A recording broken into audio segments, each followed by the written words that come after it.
Me emër të Zotit, mëshiruesit, mëshirbërësit, shikues të nderuar, mirëmbrëma dhe mirë se vini në emisionin Në hijen e Ramazanit. Sonte për temë kemi fryma e Ramazanit në shoqërinë shqiptare sot. Për të folur mbi këtë temë, kemi të ftuar imamin e nderuar Ekrem Ahmeti. I nderuar, mirë se keni ardhur. Mirë se vërtetëm, faleminderit për mundësinë që të jemi së bashku sot edhe ta trajtojmë një temë të bukur e cila besoj që gjan një hise të madhe në shoqërinë tonë mbar shqiptare. Atëherë nderuar, për të filluar nga pyetja e parë. Çfarë përfaqëson fryma e Ramazanit për shoqërinë shqiptare sot? Ramazani përveç se është një shtyllë për shtyllat e fesë, mendoj që në shoqërinë tonë ka qenë një element i cili na ka dalluar nga të tjerët.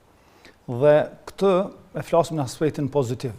Vërtet fryma e Ramazanit nuk është vetëm zbatimi i urdhës së Zotit xhaleshanuhu, por sjellja e një ujdia mes neve dhe krijuesit të madhnueshëm.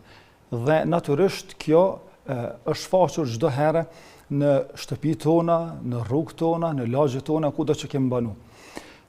Përveç tjerash, besoj që në këtë kohë Ramazani shfaqet edhe si një dhuratë e shoqërisë sonë dhe pikrisht njerëzit e shfaqen ato që ndijnë për brenda tyre.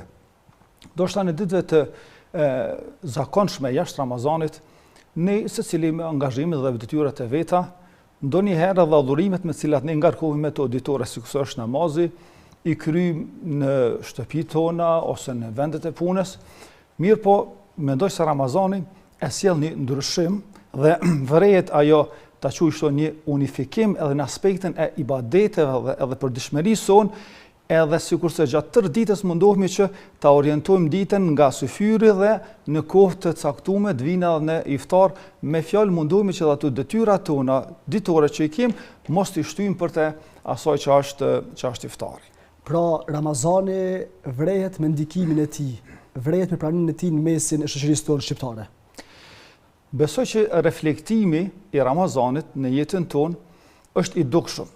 Për shembull, kur vjen koha e iftarit, se si qetësohen rrugët, se si antarët e familjes ulen në sofrën e iftarit. Biles më kujtohet një rast, një nxënëse po tregon thot, edhe pse një pjesë e madhe të familjes për shkak të moshës edhe të arsyeve të tjera nuk kanë pasur mundësi të agjerojnë, mirë po që të gjithë në sofrën e iftarit jem ullë zbashku edhe kem prit derisa të vijë iftari. Do thotë edhe ata cilët nuk kanë agjeru ose kanë pasur arsye të veta për mos agjerim, e kanë shijuar atmosferën e iftarit derisa pra edhe me antarët cilët kanë agjeruar. Shikoni, reflektimi ose mendoj që njeriu e shfaq çdo herë ato çka e ndin për brenda vetes. Nëse themi se një njeri shfaq kulturë, automatikisht do të kuptojmë se ai në kohën e lirë të tij na lexon. Nëse e vrejmë dikan se ka fizik të mirë, atëherë automatikisht do kuptojmë se ky njeri ka aktivitet fizik, sportiv me cilin ai e angazhon veten. Nëse themi se ka reflektuar në devotshmëri, atëherë automatikisht e kuptojmë se ai është njeri i cili bën adhurim Zotit xhaleshanuhu edhe e shton edhe nafilet e tina, sidomos në muajin e Ramazan. Dhe mendoj që pikërisht është brendësia dhe pastërtia e zemrës, e cila pastaj edhe reflekton në gjymtyrët tona si njerëz, qoftë në duart tona, qoftë në fjalorin tonë, në synin tonë, në ecjen tonë e kështu me radhë, edhe në veshjen tonë gjithsesi. Pra, dhe mendoj që ky reflektim i bukur gjatë tërë muajit Ramazan në mbar vendin tonë, po edhe kudo që jetojnë shqiptarët, e hasim që të gjithë. Pra, gjatë asoj kohe mundohen që të veshën më bukur. Gjatë asoj kohe bëjnë vizita më shumë. Gjatë asoj kohe i shtojnë vlerat të cilat pra edhe i feja jonë automatikisht me besimin që kemë ndaj Zotit xhaleshanuhu, ato nuk mund t'i ndajmë nga ai. Pra, edhe besimi, edhe adhurimet, edhe çdo adhurim të cilin ne e bëjmë, e vrejmë se vlera, morali është rezultati i saj. E më së bukuri, mendoj se shfaqet, po edhe në shoqërinë tonë, shfaqet në kohën e Ramazanit. Për kaluar tek një pyetje radhës, si reflektohen vlerat e Ramazanit në shoqërinë tonë, tek vetëpërmbajtja, vetëkontrolli, bujaria, ndihma e kështu me radhë. Si mund t'i vrejmë to, t'i kuptojmë më qartë? Është për porosive më të bukura që Muhamedi alayhi salatu wassalam na ka thënë se shumë për agjerusve agjerojnë dhe marrin, do të kenë hise ose marrin pjesë, do të jenë pjesëtar të hyrjes nga dera e Rejjan, që është dera e agjeruesve. Dhe natyrisht edhe humbja e vlerave, do të thotë humbja dhe agjurimit, ose saktësisht me thonë, është uri edhe etje. Mirë, ne po flasim për diçka më të bukur, që të marrim shpërblimin e plot të këtij muaji. E vrejmë se, sidomos ne që jemi me detyrë imam dhe që çdo herë jemi afër xhamatit dhe popullatës, e vrejni nga dëshmi të madhe të xhamatit, po dhe të njerëzve në përgjithësi për bamirësi. Sa njerëz trokasin në dyert e jetimve, në dyert e skamnorëve, atyre që kanë nevoja të veçanta, dhe çdo kush që ka një nevojë teknike me cilën ai e ndërton ose e ngrit jetën e vet, e vrejmë se gatishmëria është absolutisht e pakrahasueshme me shumë të tjerë. Bile më kujtohet, nëse kam të drejtë, këtë bujari e kam vrejtë të nxënësit tek fëmijët e vegjël. Nëse kam marrë një shumë të hodhash nga prindërit e tyre gjatë ditëve të zakonshme të tjera, edhe në këtë muaj kam hasur raste që atë shumë e ka kursy. Për shembull, nëse ajo do të ishte 1 euro, thotë çdo ditë që un kam shpenzu, pra për mëngjesin tim, thotë i kam vendosur në një kuti të kursimeve dhe në fund e kam vledh atë shumë, të cilin pastaj e kam dhënë si donacion për bamirësi. Mendoj që edhe në këtë rast shoqata Bereqeti ka një aktivitet jashtëzakonisht të madh, qoftë me sofrën e Ramazanit që organizon, por qoftë edhe me paku të ndryshme ushqimore, të cilat besoj që vetëm se përgjegjësit e saj raportojnë rregullisht dhe tregojnë për aktivitetet që bajnë. Pra, me fjalë, gatishmëria e njerëzve për dhurim, për mirëmbajtjen e xhamive, e plotësimin e nevojave të nevojtarëve është absolutisht e pakrahasueshme me muajt e tjerë. Për brenda shoqërisë tonë, si duket, kategoritë që i cekët, jetimet, të varfrit e kështu me radhë, Ramazani është një shpresë për ta. Kështu thoni? Mendoj se do të ishte mirë, ose me thonë kështu, Ramazani është një muaj rreziku ta quaj. Çdo herë Zoti është i madhnueshëm, është ai që na furnizon. Mirë po, bereqeti, begatia e rrezikut në muajin Ramazan është speciale, mendoj. Sigurisht se vetë muaji që është special me gjitha atë koloritetin e adhurimeve që i bën besimtari gjatë këtij muaji, besoj që kjo është, ta quaj kështu, një vlerë shtesë që ne e kultivojmë për brenda këtij muajit, edhe natyrisht dhe pra edhe reflektimi është jashtëzakonisht i madh. Ramazani vije me frymen që me shtu ndërgjegjën të tjetrit. Si ndikon Ramazani për brenda shoqërisë, ndaj tjetrit, fshiut e kështu me radhë? Çfarë mund të thoni diçka më tepër për asaj? Ramazani në mënyrë të veçantë është një adhurim sekret, ta quaj, që askush s'mund ta identifikoj përveç nëse dikush veten e identifikon se është agjëruar shumë ose nuk agjeron, por Ramazani e shfaq pikërisht atë që e ndijnë njëri mes tina dhe krijuesit. Pra, Allahu xhaleshanu shumë ibadete të tjera na i kalon në të shfaqura. Për shembull namazin, kur e bëjmë namazin, shihet kur njëri e kryen ato. Mirë po agjerimi nuk është i tillë, është i fshehtë.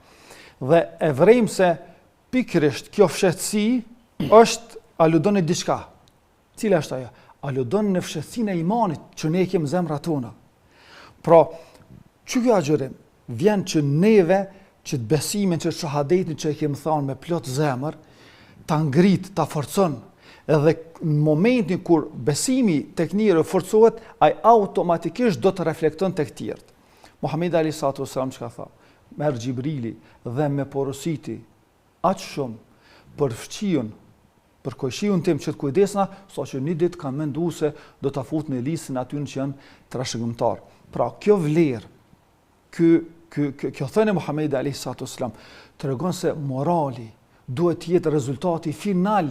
Pra sjellja, kur po thojmë moral, s'po thojmë vetëm një aspekt intim ose shumë i mbyllur për brenda njerit ose karakterit të njerit. Po flasim për gjitha segmentet e moralit, me fol, me të ecë, me ndëgjim, me shikim, me bamirësi, me afërsimet e tjera. Dhe mendoj që Ramazani më së bukuri e realizon këtë qëllim tek besimtari, por edhe tek shoqëria jonë, ku në ato momente edhe nëse dikush do të na ofendon, atëherë ne kemi obligim që ne jo t'ia kthejmë në njëjtin shprehje, nëse dikun qofse eventualisht bën, lu Zotin që mos të ketë raste të tilla, po ja pa që ndodhin, që në atë rast ne do herë të themi jam agjërueshëm, po pse dy herë? Për shkak se një herë t'ja kujtosh vetes tënde, por edhe një herë të atina që është pranë teje, që automatikisht edhe ai të di se je në adhurim të Zotit Lëshanu, në adhurim njëri duhet jetë i devotshëm, të reflektoj devocionin e jo të kundërta. Si është gjendja me popullin ton? Sa agjeron populli? Më kujtohet shumë bukur edhe si nxënës kur kem qenë, po edhe në vitet e para luftës, por edhe tash pas luftës. Shiko, mund gjejmë njerëz që s'falen, po janë me shumicë absolute që agjerojnë vendin tonë, edhe në popullin tonë. Më kujtohet nxënësit e klasës time, që nëse dikush për tyre na përcjell këtë emision, i përshëndet gjithë, se tash besoj që një pjesë e gjindën këto, një pjesë e madhe janë edhe jashtë vendit. Mirë po flas për enkas ata të shkollës fillore. Sa bukur e ndinim në klasën tonë, po edhe në shkollën tonë, atmosferën e Ramazanit. Se gjithë shumica absolute e nxënësve, edhe pse ishim të vegjël, po shumica e tyre agjeronin. Secili tregonte se si është zhunë syfër me familjen e vet. Secili e shfaqte ato se vite që ka agjeruar, agjeroi që një vit, agjeroi që 2 vite. Mendoj edhe këtë atmosferë të bukur duhet t'ja të trashëgojmë sot edhe t'ju flasim edhe fëmijëve tonë se si edhe ne kem agjeru, edhe t'i stimulojmë edhe ata për agjerim, edhe nëse janë në moshë të vogël, po edhe nëse janë të vegjël fare, nuk e kanë obligim të agjerojnë një pjesë të ditës ose ndonjë ditë eventuale, pra me qëllim që edhe ata të mësohen me këtë ibadet. Pastaj është një gjë e bukur e namazit taravive. Ne shumë herë në lagjën tonë jemi mbledh gjithë fëmijët e lagjës, edhe kemi shku me xhami të caktuar. Për shembull, sot në xhaminë e madhe, nesër në xhaminë e mesme, Çarshis, xhaminë e Katërllullave, kështu me radhë. Me fjalë, kem bën një grup ku kem shëtit edhe kem vizituar xhami të ndryshme në namazin taravive. Por edhe nga detyra si imam shumë herë, edhe nëse kam qenë dikur në një iftar larg qytetit, jam munduar që të mrij me kohë që namazin taravive të prezantoj, mos të mungoj të e ditë se do të ketë një pjesë të xhamatit të cilët lëvizin nëpër xhami dhe i shëtisin ato, edhe me thonë jam di keq që ata të vinë në xhami tek na ku shërbej si imam e mos më gjejnë mua ato. Pastaj por edhe namazet ditore i vrej edhe tash nxënës cilët përfundojnë mësimin. Gjatë mësimit mbledhen së bashku, edhe vinë së bashku e falin namazin pra me xhamat, se nuk kanë mujt për shkak të qoftë punës, po qoftë edhe mësimit që ata e kanë në shkollat përkatëse të tyre. Me fjalë, jo vetëm tek të rriturit, por edhe tek fëmijët Ramazani vrehet, por edhe sjell në atmosferë të bukur. Që është interesante është edhe më kujtohet më herët koha e shikimit të kandilave. Pra në lagjën ku banoj është një pjesë më e lartë, edhe ato zakonisht hipnim tërë fëmijët e lagjës, po me shiku xhami se kur do dezën kandilat, edhe me vrap kemi shku tek shtëpia, me u tregu prindërve, gjyshve se erdhi koha e iftarit. Tash teknologjia na e ka mësuar, na e ka lehtësuar këtë element, po që ajo që ja kujtoj shumë me mallëngjimër që edhe prind dhe familja askush nuk bën të iftar, përdej pa shku na me javë dhon lajmit se është bë koha e iftarit. Pra, në aspektin e kohës para lufte, po dhe tash në kohën që po jetojmë, numri i agjëruesve natyrisht se është i madh, apo dhe kjo vrehet, kuptohet qartë dhe shihet në terren. Shiko, sikur se e tham, agjërimi është një adhurim është i fshehur. Po reflektimi dhe ato që e shohim në rrugët tona, në shoqëritë tona, automatikisht tregon se shumica e popullit tonë agjeron. Tash nuk ka mal pa therra, por kemi edhe njerëz që nuk dojnë me agjeru. Është çështje mes tyre dhe Zotit xhaleshon. Na dhimbsen gjithsesi, nuk mund ta fshehim këto. Por është zgjidhje, por të është edhe xheneti, është edhe xhehenemi. Por një porosi do të kisha për këtë kategori që të paktën mos ta shfaqin. Edhe nëse nuk agjerojnë, atëherë të paktën në rrugës do të ishte më edukative që ata të mos hajnë. edhe gratë të cilat nuk kanë mundësi të agjerojnë, por edhe fëmijët e tonë që nuk agjerojnë, duhet të mësojmë që rrugës gjatë kohës kur është Ramazan mos më hangur ushqim. Shaj respekti këtij urdhri të Zotit Lëshanu, kësaj shtylle të feson që është një prej shtyllave më të bukura ta quaj, ose për shtylla shumë të bukura se cila shtyllë është e bukur, do të mund të themi që namazi është më pak i bukur se sa agjerimi, jo, secila është e bukur, mirë po secila e ka sjell atë zbukurimin e vet edhe atë shkëlqimin e saj në momentin kur ajo vjen në kohën e duhur. Një urtësi e veçantë kjo, do të thotë se edhe ai njeriu që s'ka mundësi të agjeroj ose ka vendosur të mos agjeroj, në Ramazan të jetë me kujdesshëm, që të mos haj, mos pej në mënyrë të hapur, në mënyrë që të jetë më respektues ndaj pjesës dërmuese të atyre që agjerojnë. E veçantë kjo. Për të kaluar te një pikë tjetër, duke pasur parasysh numrin e madh të atyre që agjerojnë sot, a është kjo merit e brezave të mëhershëm që sakrifikuan shumë, që agjeruan në kohë të vështira, që sot kjo agjerim të bartet në kohën tonë? Zoti shpëlef gjithë ata të cilët vërtet na kanë të shokuar gjën më të bukur që Zoti Lëshanu ka sjellë në këtë dunjë që është besimi. Nuk mund do të hynim shumë në hak gjyshve tanë të cilët në kohë të vështira, edhe në kohë të vapës së madhe, edhe me punë të rana fizike, në për fusha, në pjesë të tyre, në për minjera, në pjesë të tyre, do të me lëmi po dhe presione të ndryshme, e që nuk mund të anashkalojmë vizitën që para disa viteve isha në minierën e Stantërgut në Trepç. Edhe gjatë kohës, po zbritëm në horizontin e 11. Dhe aty përcjellësi i cili ishte inxhinierit që po na shoqëronte, po e pyes, thash gjatë kohës së Ramazanit, çu veproni? E më përgjigjesh në kësi forme. Tha hoxh, nuk ka, po flas ata që s'kan arsye, nuk ka punëtor që nuk e agjeron Ramazanin në këtë minierë. Vallahi jam çudit. Edhe ja kam pas lakmi, edhe në aspektin pozitiv, edhe i kam xhelozu. Pra gjitha sakrificë që e bojnë, po nuk e prishin agjerimin. Vërtet gjyshve tanë, prindve tanë, ju kemë shumë hak, ju kemë shumë borç, që na kanë lënë këtë fejë, na kanë trashëguar këtë madhështi, këtë bukuri, këtë ëmbëlsi të kësaj dynjaje, që ai që e shijon një herë këtë ëmbëlsi, s'mund ta ndrojë me asgjë tjetër. Edhe këtu do ta përmendja fjalën e cili thot një njeriu, thot mëdhimsen ata të cilët s'kan arritur ta shinojnë ëmbëlsinë më të bukur të kësaj dynjaje, cila është ëmbëlsia e besimit. Dhe vërtet besimi, si fryt i besimit është edhe agjerimi. Pra, vërtet hakut të tyre, lutjeve tona, kur do që ne t'i bëjmë, duhet kur mos njëherë mos t'i ndajmë nga lutjet tona. Bide për këtë dhe Zotin Madhnuar në fund të namazit ne ka obliguar një lutje e cila thot, o Zot falë mu, falë dhe dy prindët e mi, falë dhe gjithë besimtarët kur dalin para teje me dhënë llogari. Pra mendoj se do shta pikërisht pse Ramazani sot e agjerojnë kaq shumë në vendin tonë, edhe e dojnë kaq shumë popullata jonë, është merit e brezave të mëhershëm, është fryt i sakrificës së tyre, ku pavarësisht sistemeve që ata janë ballafaqu, jo agjerimi nuk e kanë lënë, edhe me thonë e kanë dallu veten, a je shqiptar ti ajo. Por me këtë fjalë, pra nëse je shqiptar, me të vërtetë ti ke me agjeru, nga se ata të tjerët, të komsive të tjera, këtë rast serbët nuk e kanë agjeruar, por që vërtet populli është karakterizuar me këtë veçori dhe mendoj se kjo vlerë e treguar nga populli jon është vlerë e shtuar mbi shumë vlera të tjera që i kemi. Pra brezat e mëhershëm sakrifikuan shumë, edhe për shkak të varfërisë, punëve të rënda e kështu me radhë. Mirë po, kur përmend angazhimin e sot që mund të ketë dikush të rënd, por agjeron, a nuk kupton kjo që mbyllën arsyet ku dikush ka mundësi të agjeroj dhe ka punën e lehtë? Shikoni, agjerimi sot është bë një trend, është bë një recetë mjeku. Sot në shumë spitale po e përdorin si shërim.